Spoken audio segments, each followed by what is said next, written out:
परिचय इतना इतिहास यही मिटाज है।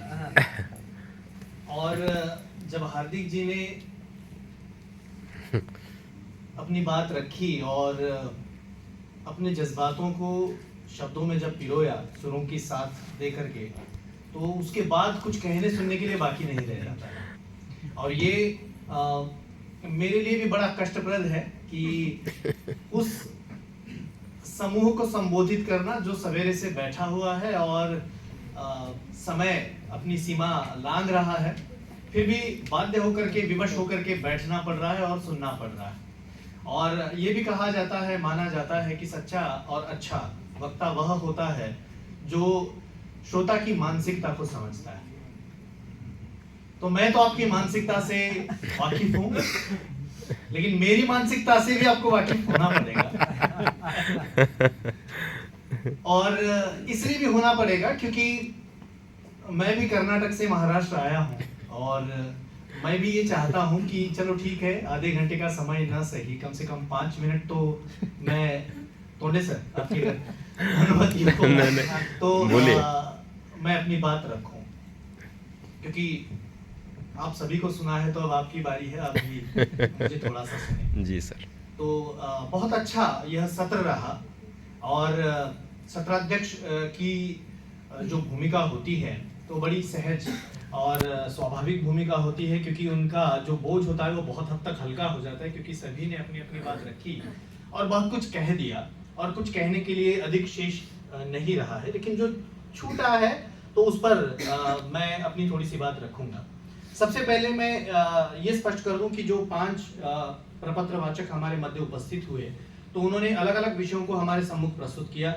पुष्पा चौधरी जी ने 2 बैलों की कथा पर बनी जो फिल्म थी हीरा मोती के माध्यम से अपने विचारों को अभिव्यक्त किया। प्रमोद यादव जी ने सिनेमा का किस प्रकार से समाज पर प्रभाव पड़ता है उसको उद्घाटित करने का प्रयास किया। उसके बाद डॉक्टर विजय लोहार जी ने जो गीतों का सफर रहा है सिनेमा का उसको भी उन्होंने स्पष्ट करने का यहाँ पर प्रयास किया, और कहाँ से गीत फिल्मों में आते हैं और कैसे वो सिलसिला आगे बढ़ता है तो उसको उन्होंने यहाँ पर उद्घाटित किया। उसके बाद सुनीता पाल जी ने भूरी फिल्म के माध्यम से हिंदी सिनेमा में वेश्याओं की जो दयनीय अवस्था है उसको उद्घाटित करने का प्रयास किया। पानसी जी ने पूरे माहौल को गमगीन से थोड़ा सा रंगीन बना दिया जिस प्रकार की उन्होंने प्रस्तुति दी। और साहित्य और सिनेमा का जो अंतर संबंध है और जो एक अपेक्षा होती है साहित्य से हो या सिनेमा से हो तो उसकी ओर हमारा ध्यान आकृष्ट किया, जिसमें उसकी उपादेयता और उसकी जो प्रतिबद्धता है इन दोनों को उन्होंने समेटने का प्रयास किया। तत्पश्चात हमारे मुख्य अतिथि डॉक्टर आशुतोष कुमार मिश्र जी को भी सुनना बड़ा सुखद रहा, ज्ञानवर्धक रहा। कई सारे अनजाने और अनछुए पहलुओं की ओर उन्होंने हमारा ध्यान आकृष्ट किया। सिनेमा की क्या संभावनाएं हैं, सिनेमा की क्या ताकत है, इन सारे तथ्यों से वो हमें रूबरू कराते हैं और उसके साथ साथ किस प्रकार से सिनेमा जो है वो वक्त का अफसाना बयां करता है और उसी वक्त का जिस वक्त को हम जी रहे हैं, पी रहे हैं आगे के शब्दों में और आत्मसात कर रहे हैं, तो उसी समय के अफसाने को वो बयां करता है। साथ ही उस ओर हमारा ध्यान कम जाता है जिसको हम कहते हैं आर्ट फिल्म्स, जो कला फिल्में होती हैं, तो उसका भी सर ने जिक्र किया। साथ ही एक और बात उन्होंने कही कि तेरी जिद से मजबूर हो गई, टूट गई मैं, टूट के चूर चूर हो गई। लेकिन ये जो उसी पर मैं अपनी बात रखने जा रहा हूँ कि क्यों वो मजबूर हो गई, क्यों बिखर गई, टूट गई, चूर हो गई। क्या वो साधन है? क्या उसमें भी किसी प्रकार की आत्मीयता नहीं है? क्या उसमें भी जीने की उमंग नहीं है? एक और तो सर ने दिखा दिया था कि आज फिर जीने की तमन्ना है, आज फिर मरने का इरादा है। तो वो इरादा कहाँ गया जब आप घुटने टेक रहे हो, जब आप मजबूर हो रहे हो? तो वो मजबूरी उसमें निर्मित नहीं है, वो मजबूरी निर्मित की गई है ना? तो किस प्रकार का दबाव है, किस प्रकार का तनाव है और किस प्रकार की समाज की वर्चस्ववादिता है, उस ओर भी ध्यान आकृष्ट ये पंक्ति करती है, जिसको भी समझना बड़ा आवश्यक है। तो हार्दिक जी का तो कहना ही क्या, तो गुजराती सिनेमा की उन्होंने बात कही और उसको संक्षेप में उन्होंने समेटा, क्योंकि समय हमें इजाजत नहीं दे रहा है। और मेरी स्थिति उस शिष्य की तरह है जिसको गुरु ने जनक जी के पास भेजा था, और जनक जी विदेह के रूप में जाने जाते थे। और जब वो वहां पर पहुंचा और जब वो सोने के लिए कक्ष में गया, ऊपर तलवार लटक रही थी। और अगले दिन जब उससे महाराजा जनक ने पूछा कि कैसी तुम्हारी रात्रि रही, कैसी निद्रा रही, सब कुछ ठीक है?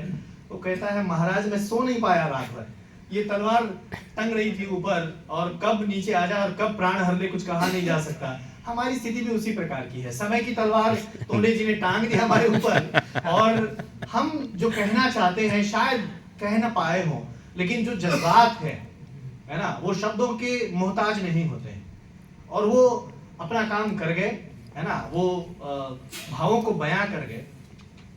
एक बहुत अच्छी बात कही क्रिस्टोफर कॉर्डवेल ने, इल्यूजन एंड रियलिटी उनकी एक रचना है, विभ्रम और यथार्थ। उसमें वो लिखते हैं कि कला का मोती समाज की सीपी से जन्म लेता है। जिस प्रकार मोती सीपी का उत्पाद है, ठीक उसी प्रकार साहित्य भी समाज का उत्पाद है। तो साहित्य में वही वर्णित होता है जो समाज में दिखाई पड़ता है, और जो समाज में दिखाई पड़ता है वही सिनेमा में भी वर्णित होता है।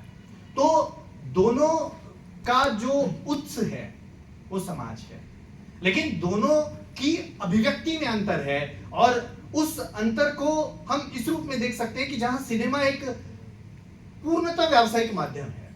हो सकता है कई सारे लोगों को असहमति हो मेरे इस वक्तव्य से, क्योंकि उसका जो प्राथमिक उद्देश्य है वो सबसे पहला है मनोरंजन, और उसके बाद दूसरा है लाभ कमाना। द्वयम जो उद्देश्य है उसमें आ जाता है आपका जो भी आपका सामाजिक संदर्भ है या जो सामाजिक परिवर्तन का भाव है, that is the secondary purpose. क्योंकि यही बात जैसे अभी हमारे निदेशक महोदय ने कही थी कि भरत मुनि का जब हम नाट्यशास्त्र पढ़ते हैं तो उस नाट्यशास्त्र में उन्होंने इस बात को स्पष्ट कर दिया था। उन्होंने कहा था कि दुखार्ता नाम, शोकार्ता नाम, क्षमार्ता नाम, तपस्वी नाम, विश्रांति जननम काले नाट्यम एतद् भविष्यति। नाटक क्या करता है? दुख से, श्रम से, शोक से जो आर्त लोग हैं उन्हें विश्रांति प्रदान करता है, तो वो मनोरंजन का काम कर रहा है। और यही बात प्रेमचंद ने भी कही थी कि साहित्य मनोरंजन का साधन नहीं है, साहित्य राजनीति के सम्मुख चलने वाली वह मशाल है जो समूचे विश्व को राह दिखाती है, उसका वो पथ प्रदर्शन करती है। तो यहां लाभ कमाना उद्देश्य नहीं है साहित्य का। साहित्य का उद्देश्य है सामाजिक आदर्श, सामाजिक मूल्य को बचाए रखना, बनाए रखना, और एक स्वस्थ समाज का निर्माण करना। तो थोड़ा बहुत जो अंतर है वो वहां पर हमें दिखाई पड़ता है। और जहां तक साहित्य का प्रश्न है, बहुत अच्छे से साहिर लुधियानवी अपने एक शेर में इस बात को कहते हैं, क्योंकि साहित्य क्या कहता है कि समय की धुंध में ओजर होती हुई जिंदगी को फिर से वो बयां करने का प्रयास करता है। और साहिर लुधियानवी भी यही बात कहते हैं कि संसार की हर शय का बस यही एक फसाना है, एक धुन से आना है, एक धुन में जाना है। और इसके बीच ये दो जो छोर हैं, इसके बीच का जो सफर है वही असल में जिंदगी है। और उसी जिंदगी को साहित्य भी बयां कर रहा है, समाज भी बयां कर रहा है। और हर व्यक्ति ये चाहता है, क्योंकि हम भी आज यात्रा पर ही बात कर रहे हैं कि किस प्रकार की यात्रा रही है और क्या संभावनाएं हैं, तो हर व्यक्ति ये चाहता है कि यात्रा सुंदर हो, खूबसूरत। अभी अभी एक जो गीत आया है, सफर से भी, मंजिल से भी खूबसूरत है ये मेरा ये सफर, क्योंकि मेरे इस सफर की है तू हम सफर। बहुत बड़ा उपदेश है ना, कि जब तुम हम सफर हो तो सफर, जैसे कल हम चर्चा कर रहे थे, सफर नहीं करता है, तकलीफ देह नहीं होता है, वह हमें आनंद की अनुभूति कराता है। तो ये किस पर निर्भर करता है? ये उन लोगों पर निर्भर करता है जो हम सफर है। तो हम सफर ऐसा हो, समाज ऐसा हो, समूची व्यवस्था ऐसी हो कि ये जो यात्रा है वो सुखद रहे। कोई परमानेंट नहीं है हमारे बीच, हम सभी कुछ समय के लिए यहाँ पर आए हैं, और यही हम चाहते हैं कि समाज बेहतर। उद्देश्य यही है, चाहे साहित्य हो, चाहे समाज हो, चाहे हमारा व्यवहार हो, हमारा जीवन हो। अब रही बात हिंदी सिनेमा में स्त्री की, मैं थोड़ा सा जल्दी इसको समेट दूंगा, ज्यादा आपका समय नहीं लूंगा, क्योंकि मेरे ऊपर भी तनाव है, दबाव है समय का, क्योंकि 4 बजे सत्र समाप्त होना था और काफी लंबा सत्र ये चल रहा है। तो हिंदी सिनेमा में हिंदी सिनेमा की जो विकास यात्रा है उसमें स्त्री की किस प्रकार की भूमिका रही है, स्त्री का क्या स्थान रहा है, तो इस पर मैं अपनी बात आप लोगों के सामने यहाँ पर रखना चाहूंगा कि क्या हमारी व्यवस्था है, किस प्रकार की हमारी व्यवस्था है, और उस व्यवस्था में स्त्री को कैसे, हम एक तरफ कहते हैं कि वो आधी दुनिया है, लेकिन दूसरी तरफ जब हम स्त्री की बात करते हैं तब उस आधी दुनिया को कभी हमने आधा माना ही नहीं और आधा समझा भी नहीं, और यही कारण है कि पुरुष केंद्र में है और स्त्री हाशिए पर है, और इसीलिए फिर विमर्श की चर्चा करनी पड़ती है और उसके अधिकारों की मांग करनी पड़ती है, ये कहना पड़ता है कि हमें भी मनुष्य के रूप में देखो। तो ये बात केवल समाज की नहीं है, ये बात केवल साहित्य की नहीं है। आप सोचिए किस दौर में जब कथा साहित्य प्रारंभ हुआ तो कई सारी लेखिकाएं अज्ञात नाम से वहां पर लिखने लगी, नाम तक लिखना उनके लिए गंवारा नहीं था, तो ये वास्तविकता थी। और जहां तक सिनेमा का प्रश्न है तो वहां पर भी आप देख सकते हैं कि किस प्रकार से जो नायिकाएं हैं वो आगे बढ़कर के फिल्मों में काम नहीं करती थी, क्योंकि सभ्य समाज में ये उचित भी नहीं माना जाता था, अच्छा भी नहीं माना जाता था। और इसीलिए आप देख सकते हैं कि दादा साहेब फाल्के का जिक्र आया, ये भी जिक्र आया कि एक पुरुष को स्त्री की भूमिका करनी पड़ी। राजा हरिश्चंद्र जब बनाई जा रही थी फिल्म, तो उस समय रानी तारामती की भूमिका करने के लिए कोई था ही नहीं।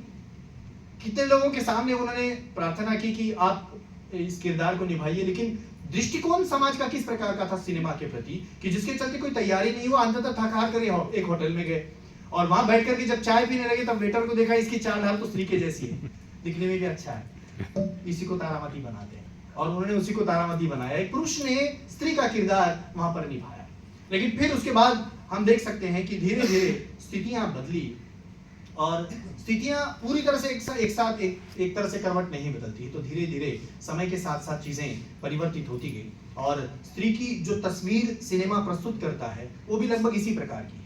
तो मजलूम से लेकर के मर्दानी तक का जो सफर है स्त्री ने आज तय किया।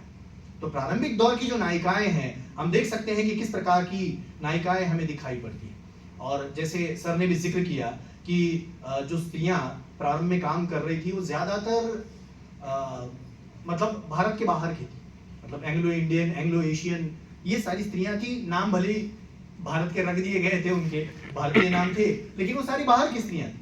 लेकिन जब सवाक फिल्म आई तब वे बाहर हो गई, क्योंकि फिर यहाँ बोलना पड़ रहा था, और इसीलिए जो हिंदी जिनको आती है, जो बोल सकते हैं, तो वही यहाँ पर टिक सकते हैं। फिर हिंदी नायिकाओं का आगमन हुआ।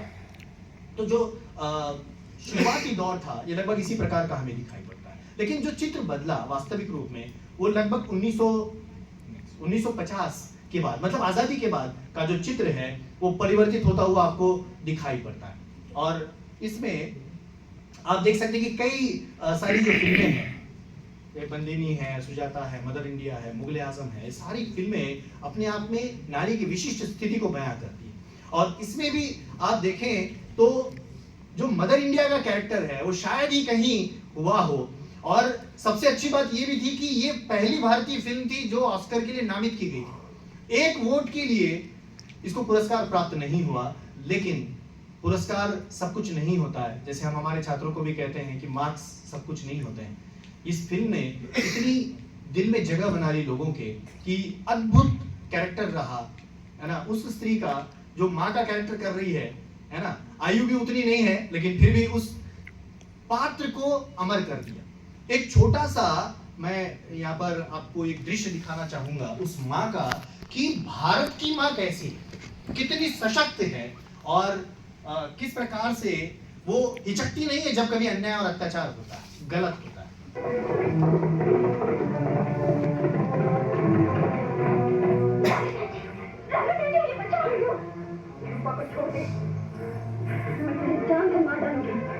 तू मुझे नहीं मार सकती, तू मेरी माँ है।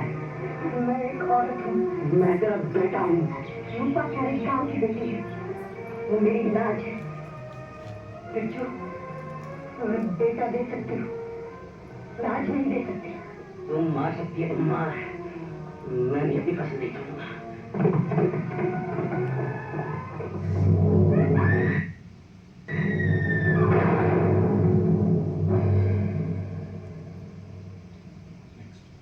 ये वो माँ है जो बेटा अगर गलत काम कर रहा है तो उसके प्राण हरने में भी संकोच नहीं करती है, क्योंकि एक डायलॉग जो कहा यहाँ पर नरगिस ने कि ये पूरे गांव की बेटी है, तो किस प्रकार की व्यवस्था थी, किस प्रकार की संस्कृति थी, किस प्रकार की मानसिकता थी।